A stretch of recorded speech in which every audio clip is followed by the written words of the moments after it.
তবে আনন্দ পাচ্ছি এখানে এসে যে এদের হাসি দেখে, যে আমি যখন থেকে এসেছি এরা হাসছে। এই বাচ্চাদের এডুকেশনের পারপাস এবং খাওয়া দাওয়া এটা আমরা প্রতিনিয়ত প্রত্যেক বছরই করে আসছি। এটা নতুন বাচ্চাদেরকে একটু আনন্দ দেওয়ার জন্য এবং ওদের একটু খাওয়া দাওয়া করানোর জন্য।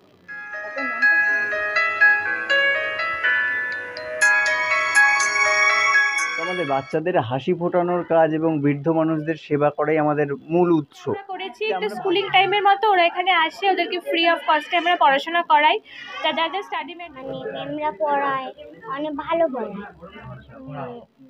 ভালো মানুষ তৈরি করার জন্যই আমরা এই সংখ্যাটা বলে প্রত্যেকটা মানুষ যদি এই রকম ভাবে এগিয়ে আসে তাহলে কিন্তু এই বাচ্চাগুলোই আগামী দিনে সুন্দর একটা ভবিষ্যৎ গড়ে তুলতে পারে।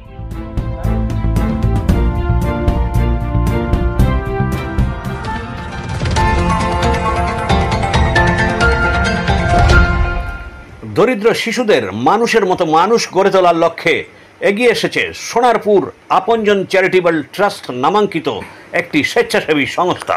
পুজোর আগে শিশুদের মুখে হাসি ফোটানোর জন্য 7ই সেপ্টেম্বর রবিবার সোনারপুরে নতুন পল্লী পশ্চিম পাড়ায় আপনজনের নিজস্ব কার্যালয়ে আয়োজন করা হয়েছিল এই সংস্থার বাচ্চাদের নিয়ে এক প্রীতিভোজ অনুষ্ঠান।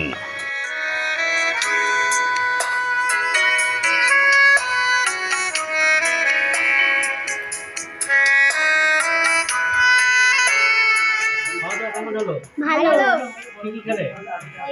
মাংস, ভাত, ডাল, ভাজা, আলু ভাজা, মাংস, ডাল আর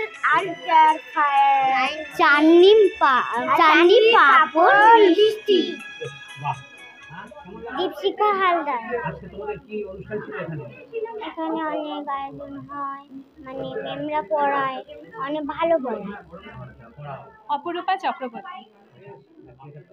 না, এটা বাচ্চাদের কোনো ক্রেজ না, কোনো আশ্রমও নয়, এটা একটা স্কুল টাইপ আমরা মানে চালু করেছি। ওদের সবারই মানে বাড়ি আছে নিজস্ব, কেউ কেউ অনাথ আছে, কেউ বাবা নেই, মা আছে, মার কাছে মানুষ হচ্ছে। বাট এটা আমরা করেছি একটু স্কুলিং টাইমের মতো, ওরা এখানে আসে, ওদেরকে ফ্রি অফ কস্টে আমরা পড়াশোনা করাই। যাদের স্টাডি ম্যাটেরিয়ালস লাগে সব আমরা দিই, একটা লাঞ্চটা দিই, দিয়ে ওরা বাড়ি চলে যায়। 11 জন বাচ্চা আছে। আগামী দিনে পরিকল্পনা অনেক বড়সড় আছে, একটা আশ্রম করার ইচ্ছা আছে।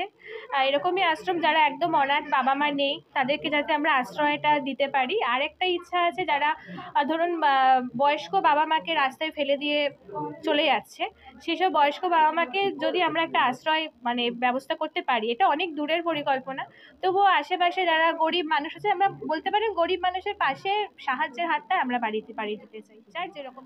আমার নামটা হচ্ছে টুম্পা গুপ্ত চক্রবর্তী। অ্যাকচুয়ালি আমার লক্ষ্য ছিল যাদের বাবা মা নেই, একেবারেই অনাথ, তাদের কষ্টটা বোঝার মতো তেমন কেউ থাকে না, এবং দুমুঠো খাবারের জন্য তাদের খুব কষ্ট হয়। তাই আমাদের লক্ষ্য যে যারা একেবারেই অনাথ, অসহায়, গরিব বাচ্চা, তাদেরকে নিয়ে এসে একটুখানি শিক্ষার, হতে পারে আমরা তাদের ডাক্তার ইঞ্জিনিয়ার করতে পারবো না, কিন্তু মানে চলার পথে যে কোনটা ভালো কোনটা খারাপ সেটা একটু বুঝুক, মানুষ হোক, মানে ভালো মানুষ তৈরি করার জন্যই আমরা এই সংখ্যাটাকে আমরা তৈরি করেছি, যাতে আমরা বাচ্চাদের পাশে দাঁড়াতে পারি। শুধু বাচ্চা না, আমাদের বিভিন্ন লক্ষ্য আছে বয়স্ক মানুষ যারা পথে ঘাটে পড়ে থাকে, যাদের কেউ নেই, তাদের পাশেও দাঁড়ানো। কারণ আমার যেটা উপলব্ধি হয়েছে, এই সমাজে এখন বর্তমানে বাচ্চা এবং বয়স্ক মানুষ এই দুটো জায়গাটাই খুব অসহায়, সেই কারণে। আমার নাম বারিন সাহা। দেখুন, আমরা প্রত্যেক বছরই শারদীয়া পুজোর আগে আমরা নানান রকম কর্মসূচি করি, যেমন বস্ত্রদান থেকে রক্তদান, তারপরে হচ্ছে বাচ্চাদের এডুকেশনের পারপাস এবং খাওয়া দাওয়া, এটা আমরা প্রতিনিয়ত প্রত্যেক বছরই করে আসছি। এটা নতুন কোনো ব্যাপার নয়, আমরা প্রত্যেক বছর, এই বছর আমরা এই দিদির এখানে এসেছি, যার সংগঠনের নাম হচ্ছে আপনজন, এবং এই অনুপ্রেরণা আমরা পেয়েছিলাম হচ্ছে স্বামীজির থেকে।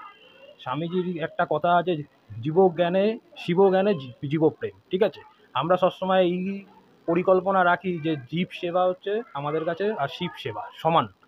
তো এখানে আমাকে প্রথম এই উদ্যোগের ব্যাপারে বলেছিল সনদ বিশ্বাস, যে এখানে একটা বাচ্চাদের এরকম এই প্রোগ্রাম করাটা যদি যায় দেখো, তখন আমি চিন্তা ভাবনা করলাম যে হ্যাঁ, এটা করা যেতে পারে। আমি মিমোর সাথে কথা বললাম, তো মিমো আমাকে এই বিষয়ে পূর্ণ সহযোগিতা করেছে এবং কল্যাণবাবু আমাদের পাশে আছে, দীপঙ্কর মণ্ডল আছে, চিত্তরঞ্জন দা আছে পেশাতে, ইনি অনেক বড় মানুষ, তারপরেও আমাদের সাথে এরকমভাবে যে কাজ করেছে এটাই আমাদের কাছে বড় ব্যাপার। আমার নাম কল্যাণ ব্রত সরকার।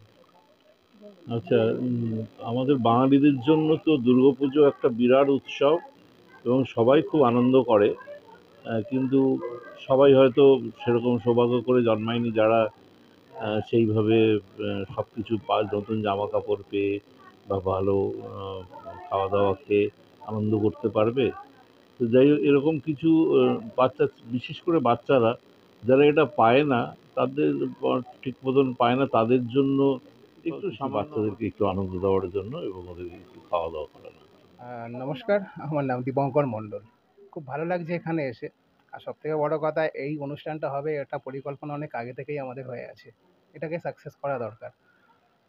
সামনে দুর্গাপুজো, মা আসছে। ছোট ছোট মায়ের সন্তানরা যারা আছে তারা ভালো থাকবে। আর আমাদের কর্তব্য হচ্ছে দাদা হিসাবে তাদেরকে ভালো রাখা।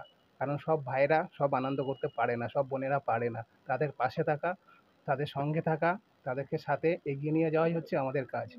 আমরা বিভিন্ন রকম কাজ করি, তবে কাজটা কী কাজ করি সেটা বলতে যাব না। তবে আনন্দ পাচ্ছি এখানে এসে, যে এদের হাসি দেখে যে আমি যখন থেকে এসেছি এরা হাসছে, সেই আনন্দিতেই আনন্দিত আমরা।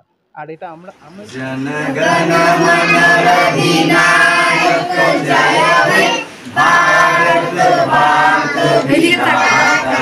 পরিমল কর্মকার ও স্বপন নস্করের রিপোর্ট, এখন দিনকাল নিউজ, কলকাতা।